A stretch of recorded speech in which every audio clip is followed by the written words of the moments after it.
Hello and welcome to the Last Looks podcast, a show where we catch up with talented hairstylists and makeup artists in the film and television industry. We'll pick their super creative brains and find out all the good stuff. Join me, your host, Jamie Lee, in finding out what's what in the hair and makeup departments around the world. And now, a word from our sponsor. Listen up, denizens of the makeup world. This is P.A.M, aka Precious About Makeup, the one-stop shop for all your makeup needs. We are the longest-running makeup supply company in the UK.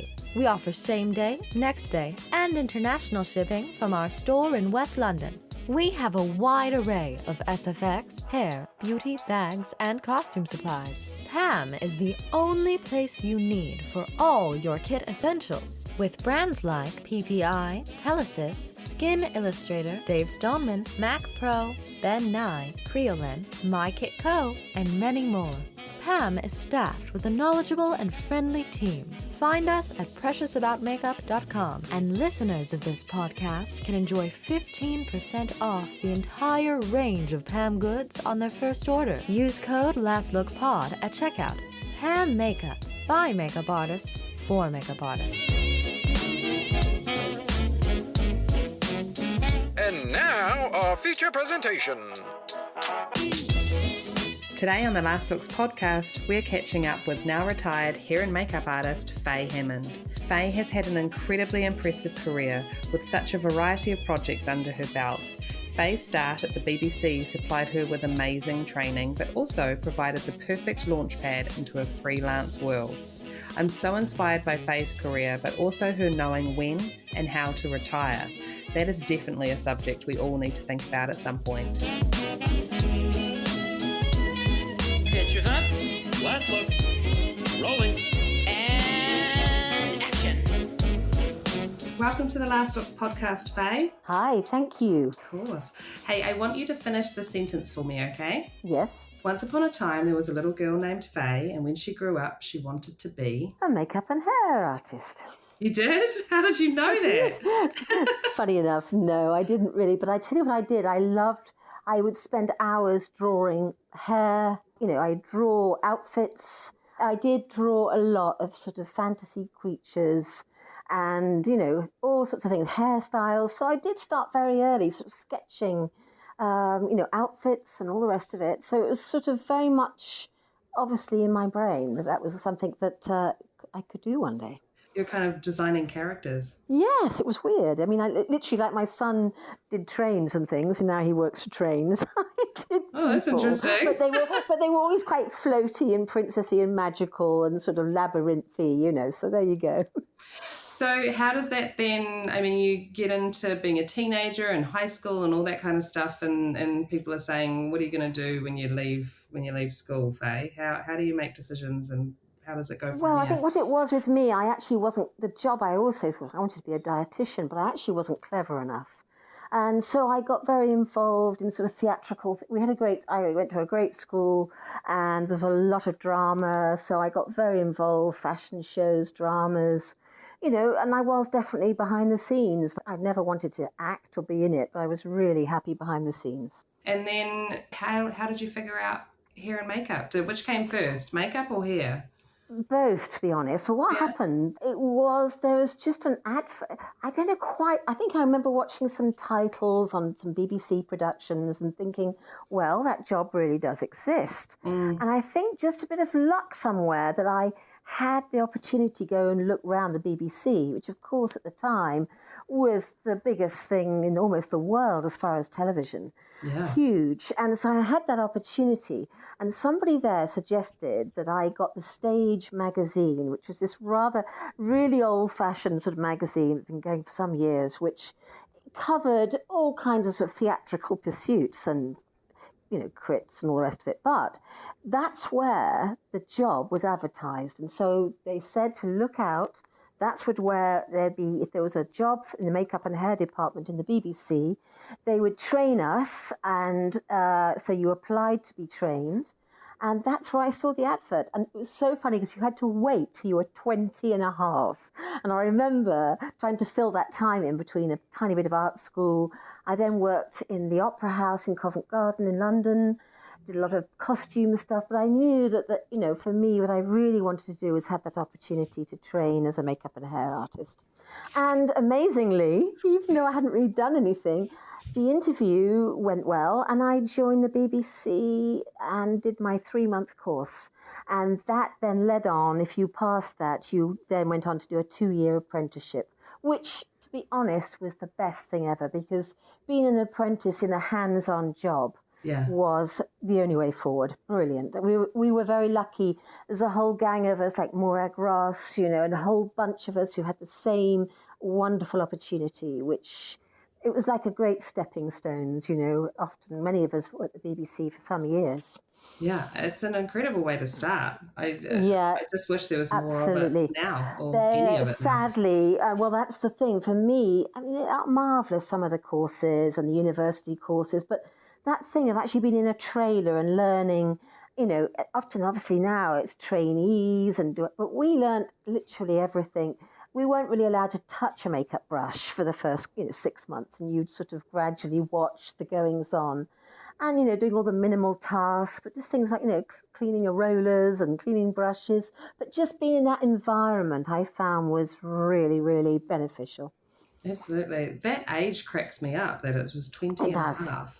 Well, I guess they felt that that's sort of, you were out of your teens. And I guess there was a sort of, if you were lucky, but it was that half bit, which was, literally it was. And I remember just waiting, and I was lucky. I was working in the theatre, so it really helped. Yeah. But I was waiting, and that was the moment. But it was I think there was about 2 courses a year with maybe 8 people. So sort of 16 to 20 people a year. So thousands applied, but of course everyone thinks the job is, the reality of the job and what you think. Of course, there's lots of magical moments, but no, I felt very lucky, and luckily the sort of people in charge at the time were interested in people who had a little bit of theatrical experience. And by that time, I'd sort of done 1.5 years working in professional theatre in London, not in makeup and hair, but the environment. Yeah. So it was great. I was super lucky. What kind of things were you doing? Well, I was a dresser. I was a running wardrobe dresser. I'd run around with great big costumes with very famous opera singers, changing their shoes where the curtains went up. It was all quite scary stuff. I mean, it took about last minute looks, last checks, whatever. Oh my goodness, it was really a wonderful experience. And also working with some huge opera stars, which, again, it's just a great way to approach what I was going to go and then enter into. Absolutely. And what were some of the first things that you worked on at the BBC? Did they kind of push you more towards TV or the movies that they make? Or no, I mean, but in those days there was no movie. It was just they would play for today's. The thing about the BBC in those days, it was extraordinary. It was a factory. But they churned out everything, and some remarkable productions, which would now, the scripts they had would make, fantastic films. But at the time, it was just done for one night. But there was, what I loved, I think what we all appreciated, 1 minute we were doing Top of the Pops and doing rock stars. The next minute we were doing sort of Heidi High, some 1950s comedy. And the next thing we were doing a Shakespeare. So we were able to have, incredible, very quickly thrown in, and a real cross the board. And I think that gave you the confidence, 1 minute literally slapping on tons of makeup for showgirls, and the next minute doing subtle stuff, for Shakespearean plays. So it was remarkable. We did everything. Absolutely everything, which was amazing. And we were given the jobs. You couldn't choose. It was like that was what you were, going to do. And then gradually it took about for me, about 8 years until you slowly went up the ranks. It was a bit frustrating sometimes. Yeah. But again, in that way, you just felt that when you became eventually, makeup and hair designer, that you had that confidence and you'd really had the opportunity to do a vast amount of work. Yeah, you weren't necessarily being thrown into something that you were just like, oh, it's sink or swim. You kind of No, knew exactly. that No, yeah, we basically, I think all those years, I think it took, as I say, 8 years, you felt like you touched on most subjects, most periods. It was brilliant. And then I left when I had done 10 years. I had a call from Working Title Films, and it was sort of, I kind of think I was ready. I was ready to be a bit more sort of, not have everything quite so handed out to me. I was ready for sort of a bit, I was hungry and ready to move on. Yeah. Had you been working with other hair and makeup people that had done the same thing and kind of left BBC, and you'd kind of been able to see their journey a little? Yeah, I mean, it was obviously, think about the BBC, we were paid monthly, we had a job all the time. Yeah. So to suddenly go freelance was a bit nerve-wracking. But as definitely, as a before me, went ahead a great group, including people like Jenny Sherkor and Morag and a few other Naomi Don, people who really did very well and gave me the confidence. And weirdly, the whole BBC actually, it was like a sinking ship. It went down very quickly. And the whole lot became freelance within about 3 years after I left. So I had a great start because my feet were already, my foot was already in the door. So I was even though it was a bit rock and roll at first, and it all somehow happened. That's amazing. When I did my makeup training in New Zealand, one of the reasons why I chose the course that I did was because the tutor was BBC trained. And that appealed to me. Well, the BBC was just massive. There was just nothing that could touch it because they just churned out a bit of everything, and I think highly respected. I think when I began in the sort of late 70s, there was like 160 something makeup and hair people. Wow. It was a huge department. I mean, it was overwhelming. They were making a lot of content. That's amazing. Oh my, it was fun. Well, if you think of all the TV companies now making every tiny little bit, in those days it was really the ITV, BBC, and that was it.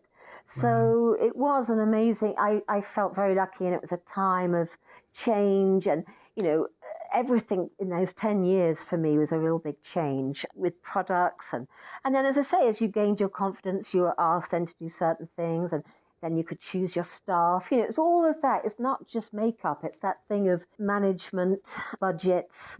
That was all what you began to learn throughout the 10 years.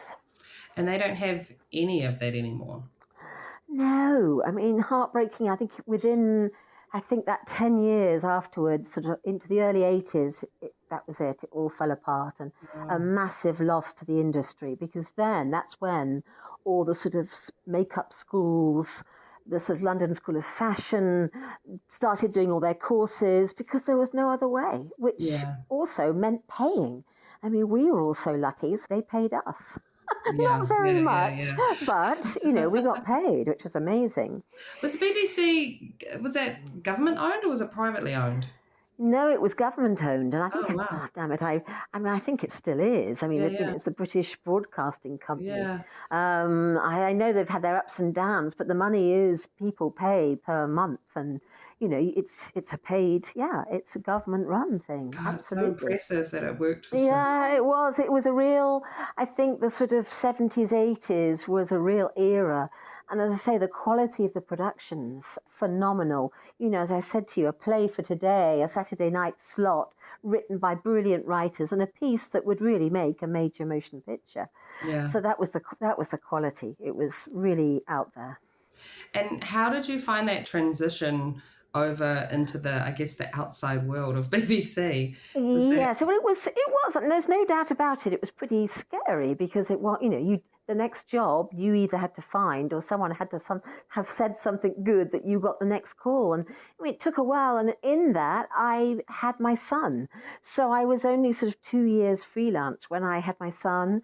And so even that, it was certainly tricky, but I was very lucky, because Working Title, who are now owned by Sony, who have done so much for British film, starting with sort of things like The Beautiful Laundrette, and then doing all those great comedies. I mean, they were an amazing company, and still are, and they had enough work that people like myself, once we got, as I say, the foot in the door there, it was a great start to a career being freelance. And I guess you must have been coming across BBC people all the time, right? Like still hiring them or working with them? Oh my gosh, and still great. We've been friends for 40 odd years now, and often on big calls, say when I was doing a bigger movie, sort of a third of that team would be people I'd known for sort of 30 years.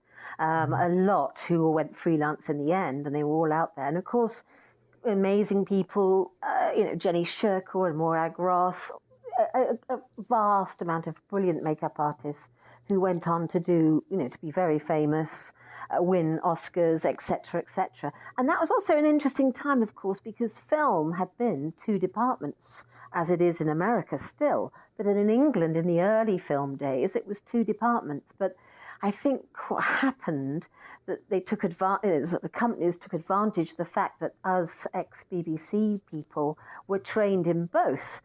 Obviously, you can't do everything, so therefore you would bring in experts. If I wanted to bring in someone who was particularly brilliant hair cutter or a brilliant colorist, that's what we did. We'd bring in the help where we needed it, because there's no way you can be brilliant at everything. Yeah, I wondered how that happened. That's quite interesting. Yes, I think it may have been from BBC training. Yeah, definitely, because suddenly there was this great sort of wave of people coming out the BBC who all had been doing both for sometimes 20 years.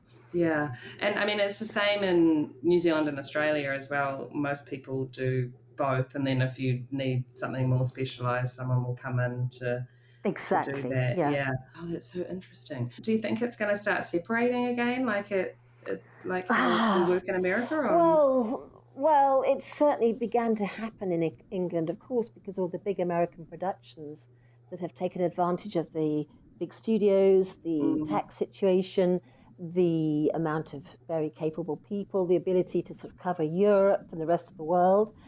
But of course, when a big actor, a big artist comes in from the States who are used to having two, therefore that did definitely create a situation.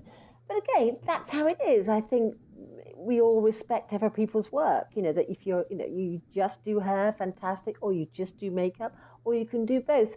I never had any problems with it. One would just accept, if I was doing a film where someone wanted both separate hair and makeup, then that's what we would do. Yeah. And then, you just, each job, you just work around it and make sure, that.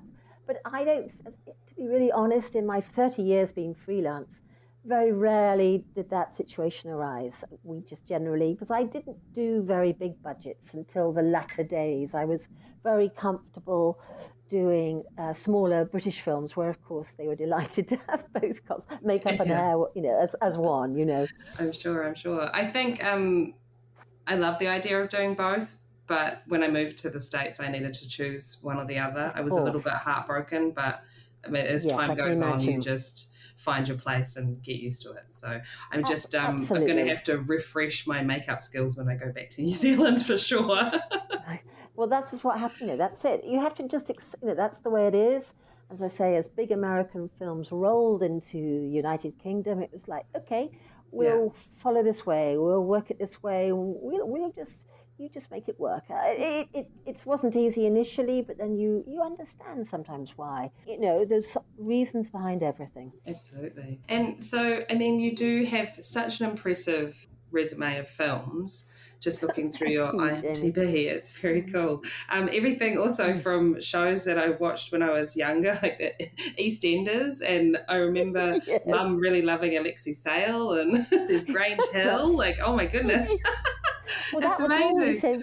That was all BBC days. That's what we used to churn out. And then, of course, through onto many, many more. So let's chat about some of those projects that you've done and what are some standout favourites that you remember and why? Oh, golly, my favourites. I think straight away I remember the fun of starting to work with Guy Ritchie and doing Snatch, which was one of, a row of sort of gangstery movies that I did in sort of, early-ish days. But I love the fact, the freedom of them, the fact that there was very low budget. There we were with Brad Pitt, covering him in sort of home, sort of drawn-on tattoos and all sorts. But everything was sort of cheap and cheerful. It was really the work between the artist, the makeup artist, the director, sometimes the writer. It was all kind of amongst four people. It was such a lovely approach to making films. You got on with your bit, somebody else got on with their bit, and it was It was very gung-ho, it was very brave, it was very exciting, and it was great fun. I think I've never had so much more fun than I did on on Snatch, just because it was all completely bonkers, and a wonderful cast, everyone being very bold and very brave and making, a truly wonderful film. The way you're explaining how it was working and what it was like working on it, I think that really shows in the actual film. Yeah, true, absolutely. Yeah. God, Guy Ritchie was doing very well then. Those films Oh, were my goodness. well received, so much fun to watch. Exactly. And you would have met Jean Black. Absolutely, the lovely Jean, of course. Indeed I did, and she was a delight. And again, that was the first, I think it must have been my first time that, an artist came along with his own makeup artist. However, Jean didn't do hair, so I would chop Brad Pitt's hair with an old pair of kitchen scissors, dyed it the most disgusting brown I could. And of course, Jean also was not very keen on doing sort of, the tattoos and sort of all the sort of damage to Brad's face. So yeah, it was a lot. Lovely. I mean, he had a lot going on, didn't he? So... a lot going on, and we kind of joined forces, and it was a very nice working relationship. And I think that was the first time, really, that sort of situation. But it was intense.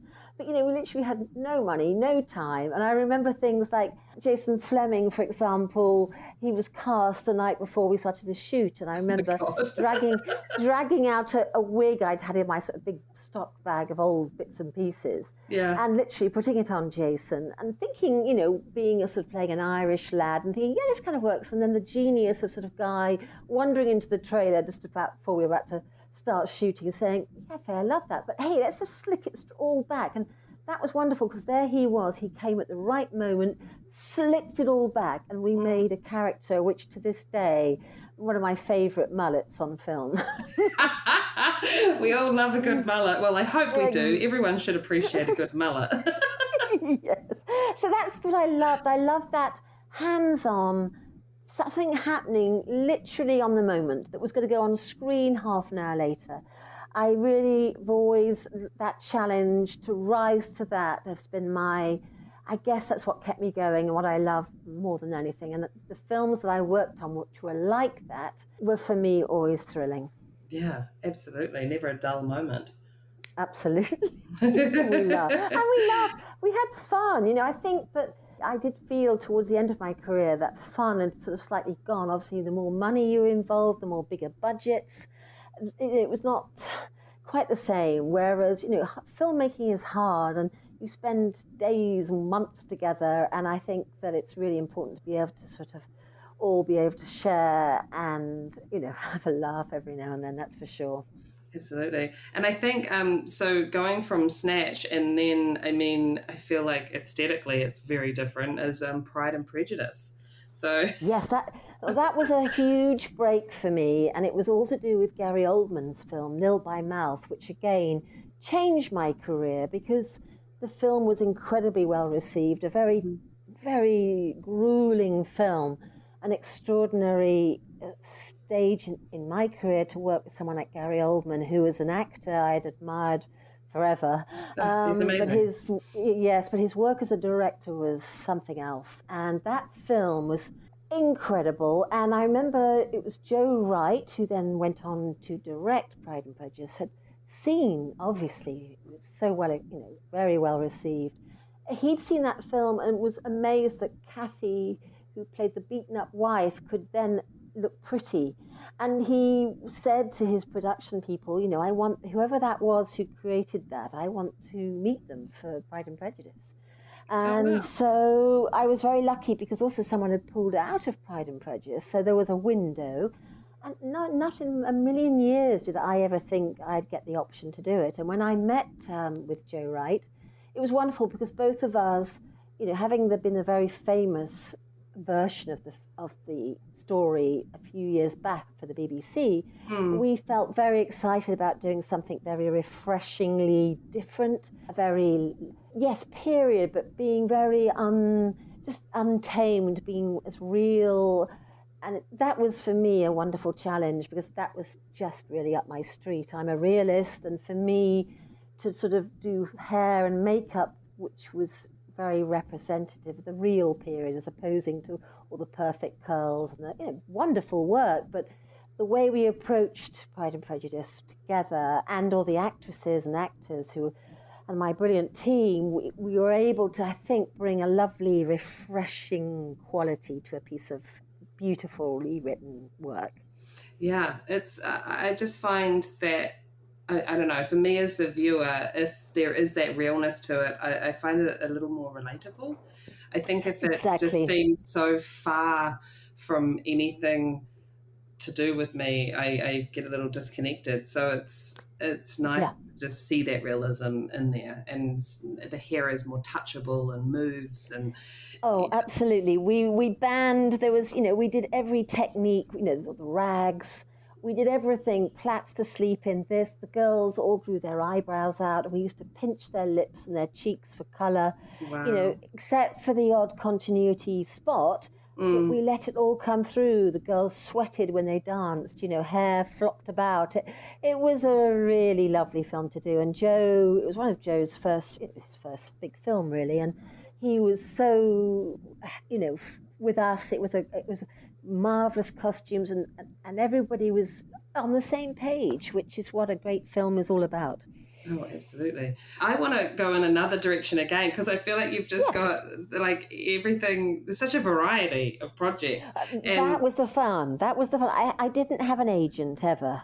Yeah. Because I was a working mother, my approach was I'd rather trying to manage it myself, and that's what I did. And I think that's the great thing about not having an agent. I hate to say that, but it's that freedom at the time for me that I could do anything rather than be sort of put into a little pocket. Oh, Fae does this or Fae does that. I wanted to do everything, really. I think I'd love to know a little bit about In the Heart of the Sea, because that looks like it may have been quite difficult. Well, the noise that you just made. When you watch something like that, you're like, oh my God, imagine working on that. Yes, it was hard. It's a shame because the film, as I say, the story, it was, I think, a hard story to make, anything about hurting whales. It was a very difficult film. Challenging, of course, because our actors really had to starve themselves. And, of course, everything was in water. Yeah. And, everything. And also, a lot of times when we actually couldn't even get to the actors to even check what bits of beard were hanging off.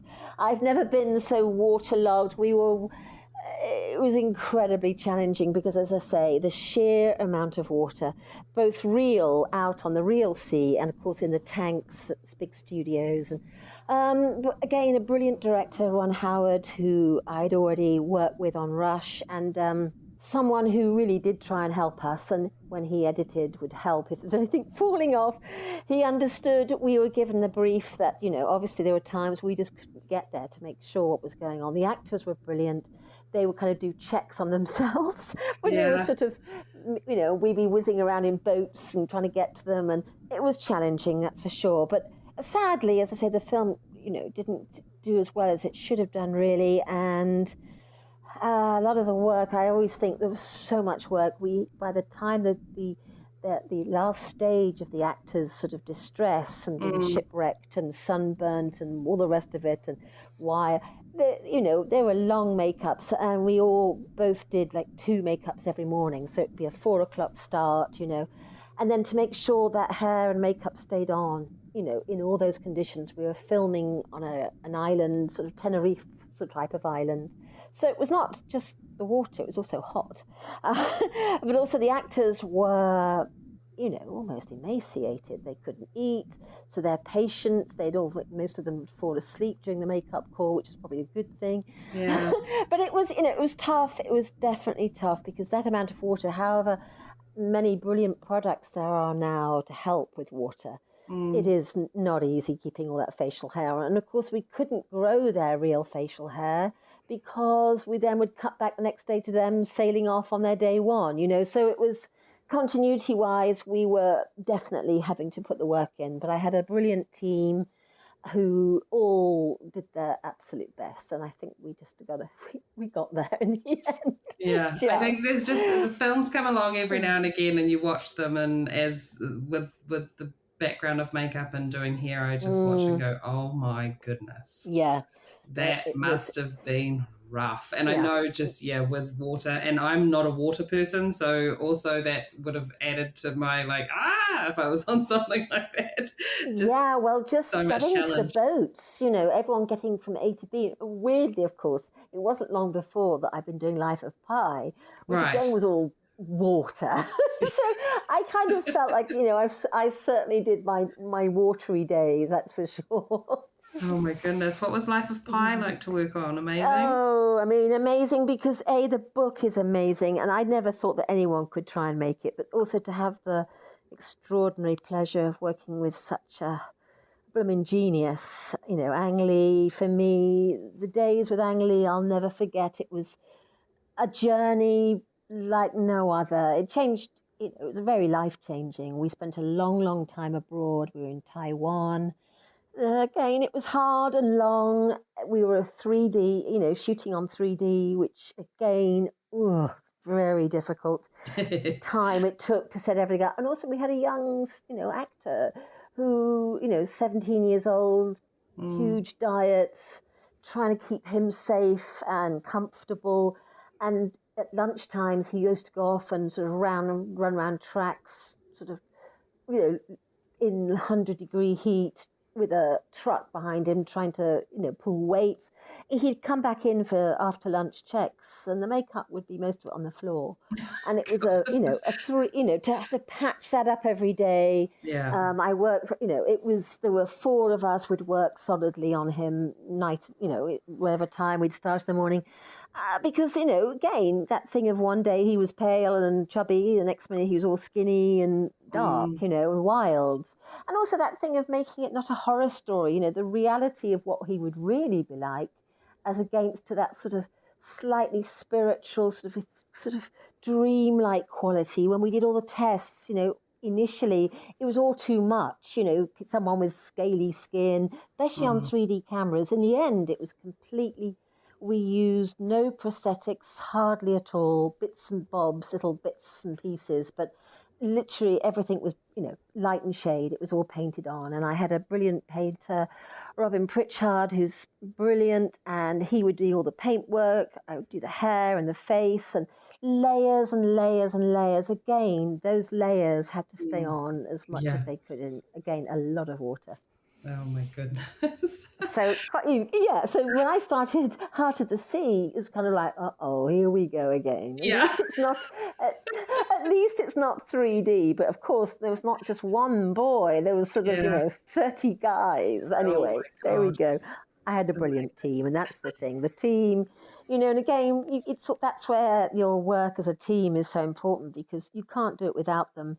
You all need to look after each other. That friendship, those friendships, and that's something that's probably the one thing I miss after my retirement, is that incredible friendships and relying on these people that can get you through, not just emotionally, physically, mentally, everything through these long periods of time. Certainly do become a bit of a film family, don't you? Definitely. It's what's so lovely that I keep in touch, and they write every now and then and say, Faye, we miss you. We had some good times, that's for sure. That's awesome. And then if we just touch on Fantastic Beasts, because you've got period but also kind of fantasy going on in there. So that's another direction again. Yes, very subtly, because I think with the amazing sets, the extraordinary costumes of Colleen Atwood, I think the thing is we took a kind of... I think if we'd gone big as well, it would be one just big...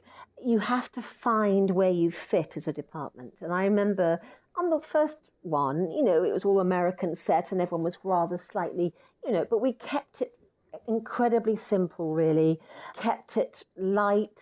And I think that, the fact is you have so much around you, so much to fit into, that we did take a very light approach, simplicity. For example, the lipstick colour I chose for practically 90% of the female cast was one colour. Of course, it reads differently, everyone. It was the colour of the floor of the bank in the first film. Oh, I remember wow. seeing this colour. I remember seeing that colour and going, that's the colour, this gorgeous. It was a MAC, like a real bricky red. But it Yeah. wasn't the classic 1920s red. It was Yeah. our version. I think the thing is, that's the thing. You know that's fantasy. Yes, the 20s, of course, the 20s and 30s can, obviously you can spend hours and you take a lot from the period images. But equally, it's not about that. It's about something that just works and the sort of flow and the fit. And that, for me, working with the art department, costume department, it's that sort of literally, it's like a puzzle, a jigsaw puzzle. It's making sure you fit in where you're meant to fit in. And so I took a very low-key approach on Fantastic Beasts. And I think, I hoped it worked. I think so. I think it paid off absolutely because just the all over aesthetic is gorgeous. So Well, it was just that little. It was just a little squidge which one way. And the next film, the number 2, you could just push it a little bit. It was just pushing it enough without making. Otherwise, you can't. As I think this is the right saying, you can't see the wood for the trees. So that very much my approach. And I love that working in conjunction with these great artists because they truly are. Art department, costume departments blow my mind. yeah, it's pretty incredible. And I mean, we may have already touched on this, but I love to ask people what projects they've found to be the most challenging, and not necessarily the whole project. Maybe it's just one makeup in here, like one character. Yeah. I'm just think budget-wise, which was interesting for me, was the film Rush with Ron Howard Yeah. about the 2 motoring heroes. That was difficult because obviously Ron Howard's known to make big movies, big budget movies. But there he took on this amazing challenge to make a story which wasn't American at all, a European story about a British and a Austrian racing drivers. Yeah. But we were on a budget that when I saw the budget, I just thought, I don't know how we work this one. Huge crowd scenes. Every minute, 1 minute you'd be doing Japan in the morning and Germany in the afternoon. Of course, it was the 1970s. A lot of hair, hairy men, hairy women, no conditioner. It was all big, wild and woolly. And of course, we had some big names as well. Yeah. And I think that for me, that challenged my team, especially Spob, who took over my crowd, because literally they didn't stop makeups from 6 in the morning till 6 at night, because we were doing every different country. And so not only was it different quality of hair, different looks, different time eras in different countries, who was sort of 70s for real, who was still back in the 60s. It was so challenging. And most of my principals some of them would be wearing, one principal would finish in that same wig overnight. We would sort of cut a bit off, change it a bit, put a perm in it, and next actor would be wearing it the next day. Wow. And I remember asking Ron Howard, I'd say to him, okay, Ron, this is your test for today. Spot the wig you've seen before, kind of thing. But it was challenging purely because there was a lot expected. No one's going to think that Ron's budget for that film was so low. I think my budget was like sort of £12,000, and we had must have been sort of 60 cast in a very hairy era. And also, a lot of the characters were real people who people remember.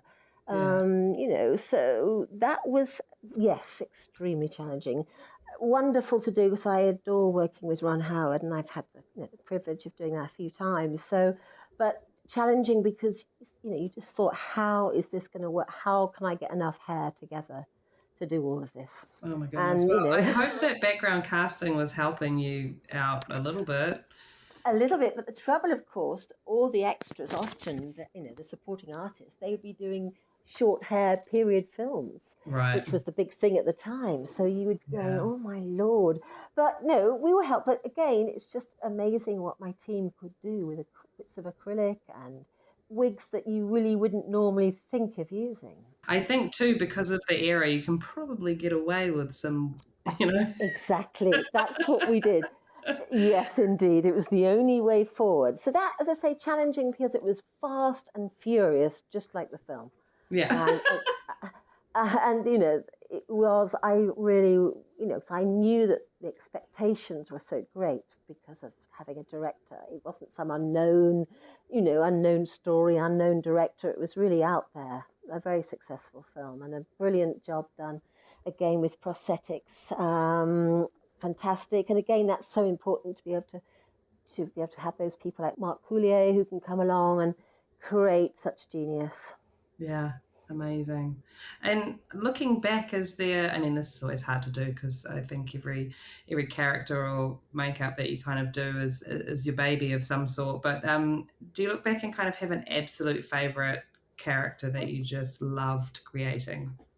Well, two actually, but one of them was Dame Judy when she was in Pride and Prejudice playing. I always forget what she was called, Lady whatever. I can't remember her name now, that character, but she was playing the Lady of the Manor, and she had this huge big wig on, and it was a great thrill because Judy, her face is amazing, so recognisable.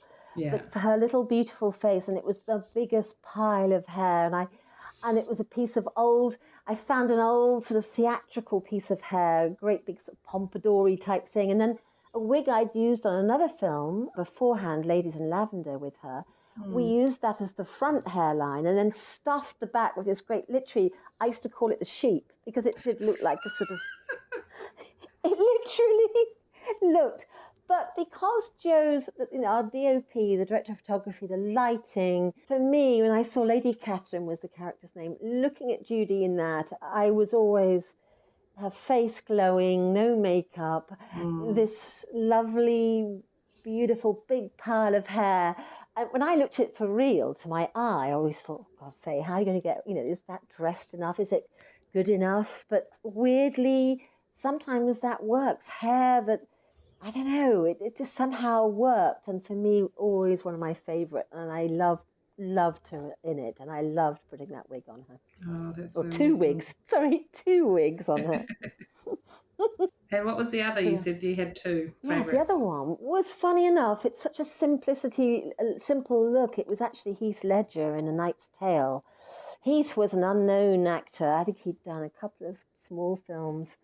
But he arrived, and I remember, this idea that I wanted him to look sort of like a surfing dude, medieval style surfing dude. And he'd been in a couple of films. His hair was utterly, I didn't even know where to start with it. And I had one of my colorists came over from London. We were filming in Prague.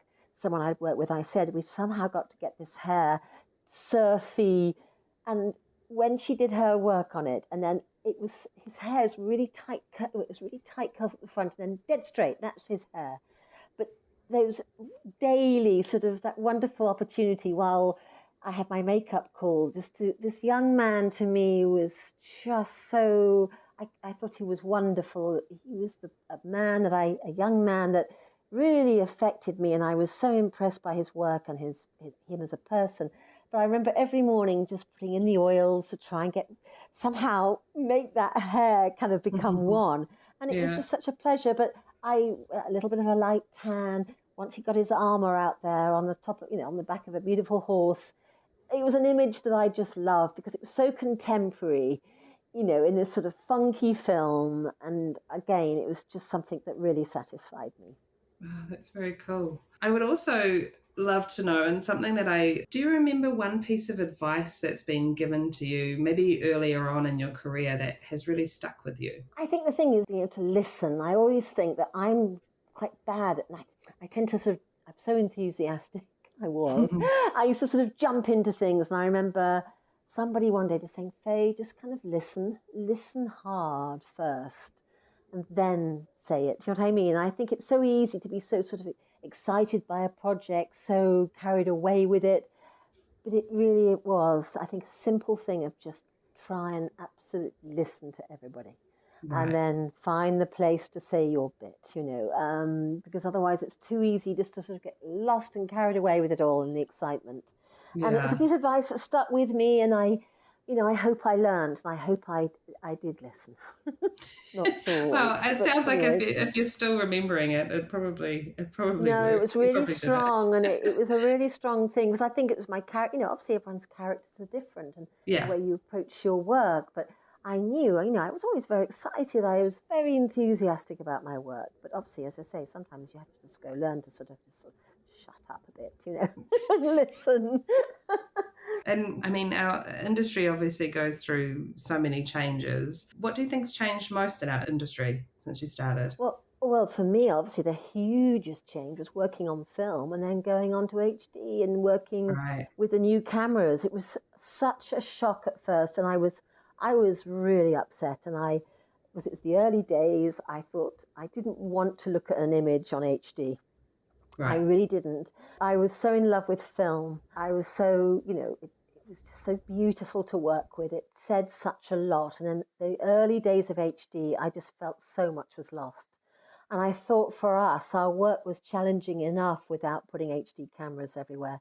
However, again, everybody learned, and slowly, the lenses, the lighting, everything then all pulled together. And now, of course, it's not improved, it's amazing. But at the same, it took definitely for me, I felt very upset about when film started to disappear.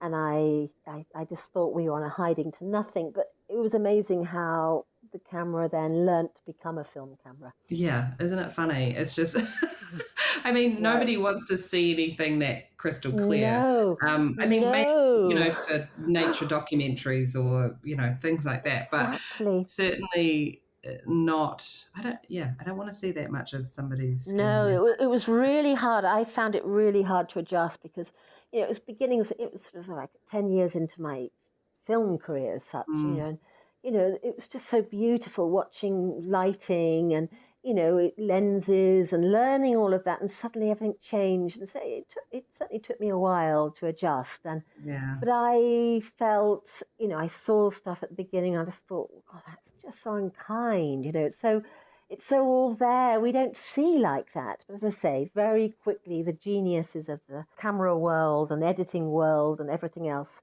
they managed to make it work. And now, of course, it's phenomenal. Yeah, I remember a stage too where they just kept pumping every room with Atmos to try and try and stop it from looking so crisp. And it's just like, oh my God, can we move past this idea? Because this Atmos, the smoke coming in everywhere is horrible. Exactly. No, it was I think it was difficult for many people. And then makeup kept sort of saying, oh, we're going to try HD powders. We're going to do this. I think it took to people time. And also we found like blood colors were a real challenge because suddenly the color you saw wasn't the color you saw, on the rushes. Mm. It took a lot more work as far as making sure that if we were doing realistic things that we needed to believe that we could make the colors work. We had terrible trouble with reds. It was really difficult. That's so interesting. And I know that you're not working in the industry anymore, but what changes would you like to see in the future?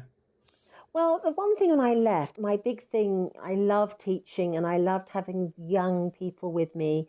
I had huge crews towards the end of the last 10 years. And for me, I wanted them to be really respected. I was always a little aware that of all the departments, our department there. And when you think most times people are watching the film, they're watching a face.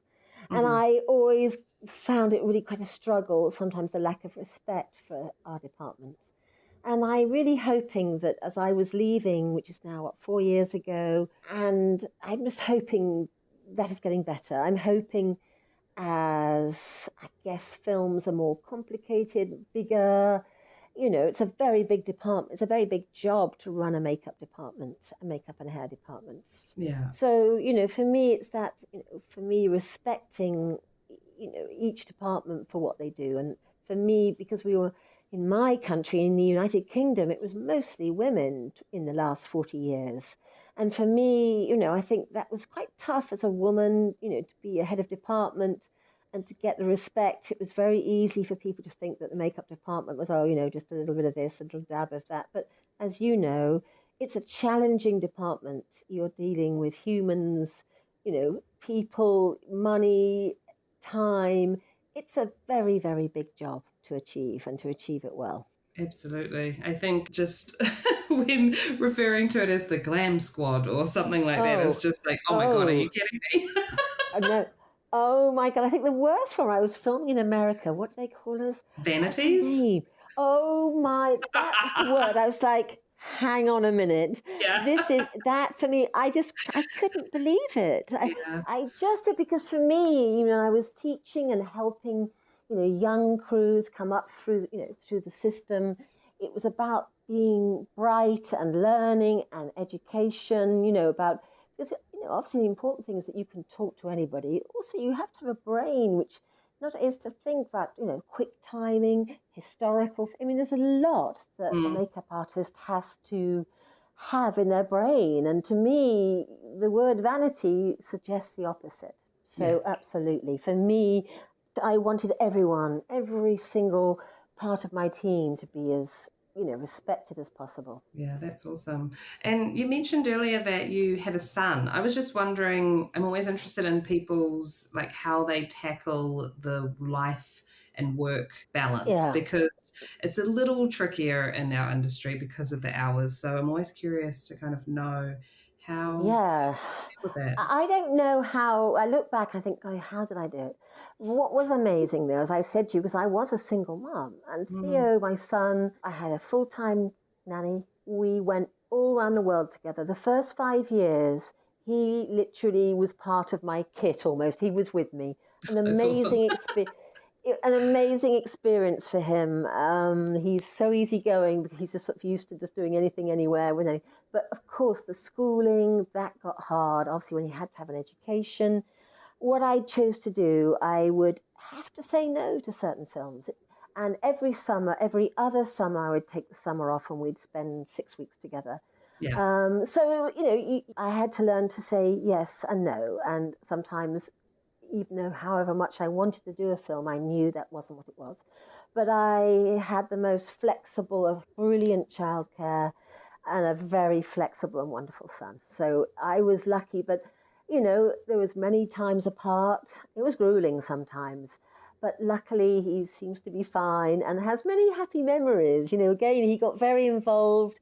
He used to come and help. I remember even on Knight's Tale, he was 10 years old and his job was just going out serving the supporting artist with water. He had a little job, even very young, and got very involved. And, people wanted me there and they were very happy to have my fantastic nanny and Theo there. So we were very lucky, but I don't know what I think it may even be harder now. I think for me, it was early days. There wasn't many people like me, but we kind of, that was it. I came with a little group. I came with my little entourage. Yeah. And that's what it was. But definitely, I learned pretty quick that there were times when I'd have to say no to certain projects. Yeah, and it's okay to say no. Like, that's the other thing. I think whatever your circumstance, you may not just want to do that film. You're absolutely right, Jamie. Being able to say no is really important. Some projects, it just isn't what you want to do. Yeah. Some projects, you shouldn't be doing them. It doesn't, that's not you are not what they're looking for. And you have to be able to be very honest and say, I think this isn't going to work because we're on a different page here. And no, I think that's all very important in the early days, to be very honest and explain yourself. But no, I have to say it wasn't easy and it's hard. I hope there's a way it'll get easier. I know that at Leavesden Studios, where we made all the Potter things and everything, they were always talking about opening creches and all the rest of it. Creches, I think the right word there. It's having places for children to go to. But I think also how I would approach it, I did. If some people it suited them to do the morning on a big call, come in for the morning. Others come in for the afternoon. I think flexibility has to be really looked at to make it possible for working mothers, definitely. Yeah. And fathers. But, mothers, the idea of a makeup call at 5, that child, you can't drag them out of bed at 5 o'clock. So for some people, it would be no. Or actually, no, I can do the afternoon, but not the morning. And it's very important for, someone in my department, in my scale of work, management as such is saying, right, we can help you there. Let's make this work. Yeah, I think having that communication open and just seeing what's possible, and not when you're a head of department, I guess not also avoiding frowning upon people who are trying to have a life-work balance Absolutely. and trying to help, you know. No, I agree. I was always one to say, right, when your work's done, you go. That's it. There's no need. You put enough hours in. Yeah. And that was it. It's also important at the beginning of a project, the team you'd want, that honesty to a team to explain that it's going to be a tough one. Yeah. That it may be very difficult and that your locations abroad, blah, blah, blah. I think that real open honesty and being able to understand, and it really helped me because obviously many of my team would have children and trying to make it all work. It's so important. Absolutely. And now that you're retired, well, how did you know you were ready? Because I feel like some people just go and go and go and go and don't stop. Yeah, no, isn't it weird, Jamie? I planned it. I knew, particularly as a working single mum for all those years, 30 odd years of that, I knew I didn't want to appear to be tired and over it. I think as you get older, you just begin to know that your body. I'd just fallen downstairs and I'd hurt my foot badly, and we weren't sure what the problem was, but I was definitely affected by that. I was not as stable. And the other thing that really affected me, I'd had brilliant eyesight for years and years and years, and at sort of 58, suddenly glasses really threw me, because I found it very hard to sort of see the actor in front of me and to be able to look in the mirror. And that definitely unnerved me. But even before all of that happened, I knew that I would love to go while the going was good. And that's what I did. And I planned it. I bought my little house in Italy here. I was very interested in having a second innings in life. And now I'm a textile designer. I have a studio downstairs. I paint onto old Italian fabric. I have a whole new life. And I think that was it's really wonderful to know that it's possible. And I did it earlier so that I had the energy to start afresh. Yeah. And I'm really glad. And it was also lovely to go when you just know that it was time to hand over. It felt right. It was a great joy to hand my favourite brushes and whatever, my favourite wigs and beards. I was going to ask about the kit, because I feel like that, once that's gone, it's definitely that decision has been made. Oh, definitely. The funny thing is, you would laugh, because down in my studio I've got big pots of very old makeup brushes, which come in very useful. Oh, I'm sure. I don't think, my brushes are probably something that would be, and my hairdressing scissors, I don't know if I'd ever give those up. But no, exactly. But no, I had definitely planned it. It was a definite plan, and I was so happy to execute it. And it was a bit frightening. You first stop work and you're not your retiring age, and it was weird. Who was I? I'd been a makeup artist for 40 years. Suddenly, who was I? Who am I? And I think for women in particular, it's a time of. But I would love to talk more about it, because I honestly believe it's. Sometimes you have to be brave, and oh my goodness, is it worth it? I miss my colleagues, I miss actors, I miss, of course, many things, but I did want to do something else, and my innings was long and great, and I enabled myself, my son, to be educated, to have my dream, which I have now in Italy. So I was very lucky, but I did, as I say, I really did plan it. It was a definite plan. I didn't want to. It was so easy to another film. Oh, just do one more. The phone would ring. Okay, I'll do another one. But in this case, it was lovely to say no. And I tell you what, production companies were really lovely. I'd say, listen, I've retired, and they were like, hey, that's amazing, Faye. Well done. Yeah, well done. That's definitely right. Yeah, people were really, really, really supportive, and I was really grateful to that, because it was really nice to hear people say, hey, good for you. Because, you do have, it is a little unnerving, because it's not like you've worked for a big company, you've been freelance for years, a bit rock and roll, but here we are today. And I'm loving that, I keep very in touch. I'm very lucky. I'm an AMPAS member, so I'm able to watch all the films. My ex-colleagues keep very much in touch, and I'm, my finger's on the pulse. I miss it, but I'm also glad that I don't, I think it's very challenging, and you're older years when you've got such grueling schedules to be able to be up. I didn't want my assistants to have to look after me.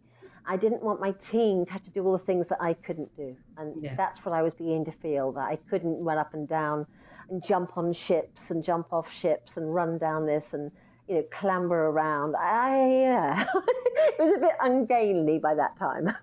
Well, hopefully I remember this conversation when it's my time to step away, because I feel like I'm just going to, I don't know, it just has such a hold on you. It just becomes... It's true. It's a dry. It's all, it says you literally, I mean, that excitement when you first get the offer of a new job and reading the script for the first time and knowing the actors, of course. And as I say, it's also wonderful, the friends, the colleagues, the emotions, the love, the hate, all that stuff. It's a very big job, Jamie. That's for sure. I'm so glad that you have moved on, and it is amazing. Thank you. No, and I'm a textile artist. How fun is that?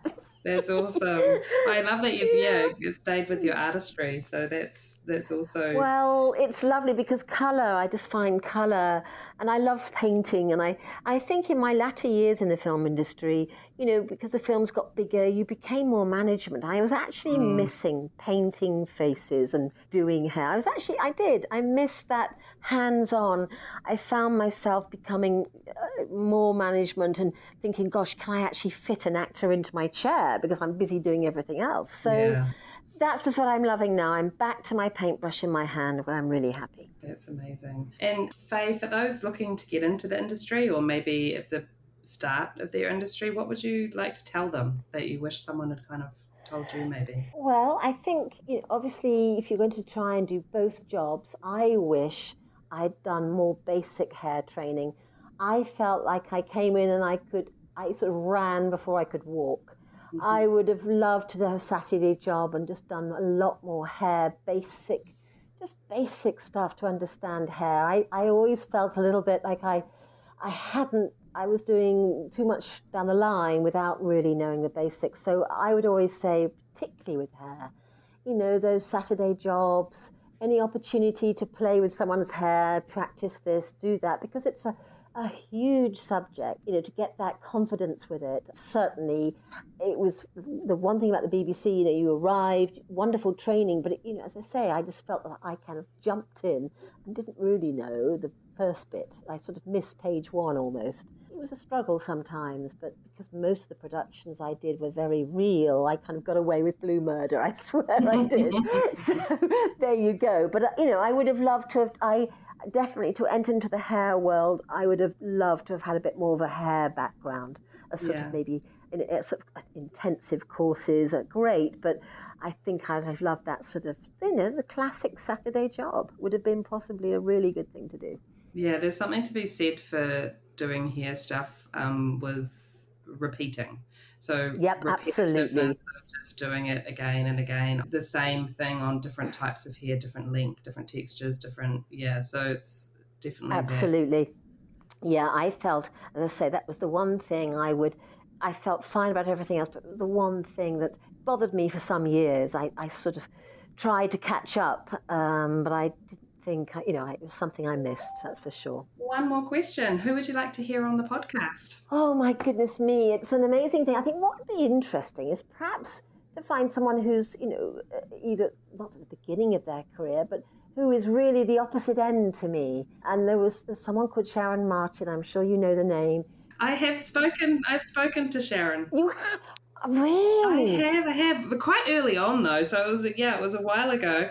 She just finished Jingle Jangle, I think. Oh, well, there you go. I'm so pleased because Sharon, for me, was someone who's her dynamism, that's a difficult word for me to say, but she really took on board a whole new sort of, and she's the new wave, and she knows what she's doing, and she's just, for me, phenomenal. And I'm very proud that I helped her along the journey down the line, awesome. So that was great. But meanwhile, as I say, there's so many great people out there I know who've talked to. As I say, I think it'd be really fun to find somebody, the up and comings, because their story is so different from mine and from others of my generation. Absolutely. It's those people now where, golly, this in United Kingdom, it's a big world. There's so much work. When I was starting up, there was so little. Now it's a huge industry, and things, the approach to work is very different. People are doing 3 films at once and all sorts, I hear, as I sit here in my Tuscan mountainside. But no, I think, and Davina, I know, is from New Zealand.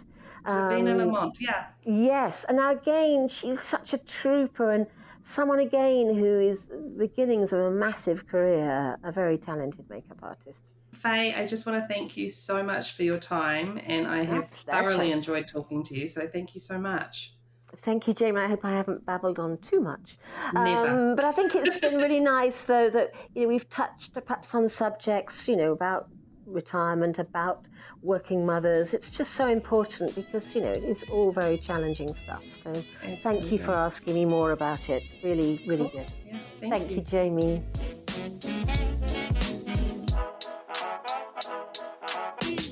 For links to see more about our guests, go to our Instagram at The Last Looks Podcast or our website, thelastlookspodcast.com.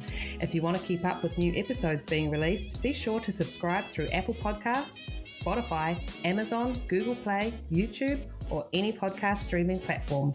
And remember, if you're enjoying the show, share it. The Last Looks Podcast would like to thank Brett Stanley and Sabrina Castro. The song Fun Time by DJ Quads. Thanks for listening. Until next time. That's a wrap, people.